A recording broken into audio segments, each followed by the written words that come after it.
నమస్తే అండి. ప్రెగ్నెంట్ లేడీస్‌లో అంటే గర్భిణీ స్త్రీలలో ఐటీపీ అనే ప్లేట్‌లెట్ తగ్గిపోయే సమస్యని చూస్తూ ఉంటాం అప్పుడప్పుడు.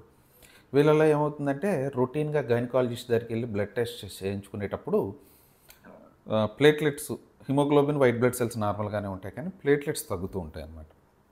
కొంతమందిలో 50,000 నుంచి 1,00,000 మధ్యలో ఉంటాయి. కొంతమందిలో 50,000 కంటే కింద పడిపోతుంటాయి. కొంతమందిలో 10,000, 5,000తో కూడా వస్తూ ఉంటారు. కొంతమంది బ్లీడింగ్ సమస్యలు వస్తూ ఉంటాయి. మెయిన్ ప్రాబ్లమ్ ప్రెగ్నెన్సీలో ఏంటంటే కామన్‌గా నార్మల్ పీపుల్‌కి వాడే మందులు కొన్ని ప్రెగ్నెన్సీలో మనం వాడకూడదు. సో, ఇంపార్టెంట్ అది చాలా ఇంపార్టెంట్. ఎందుకంటే అది లోపల ఉన్న బేబీని కొన్నిసార్లు ఎఫెక్ట్ చేసే అవకాశం ఉంటుంది. ఫస్ట్ ట్రైమెస్టర్ అంటే ఫస్ట్ 3 నెలల్లో వాడకూడని మందులు కొన్ని ఉంటాయి. తర్వాత 6 నెలల తర్వాత వాడగలిగే మందులు కొన్ని ఉంటాయి. సో, ఇలా ఏ మందు వాడితే మనకు ప్లేట్లెట్ సమస్య తగ్గుతుంది, ఏ మందు వాడితే బేబీకి అండ్ మదర్‌కి ప్రాబ్లమ్ లేకుండా ఉంటుందనేది తెలుసుకొని దానికి ట్రీట్మెంట్ చేసుకోగలిగితే మంచిది.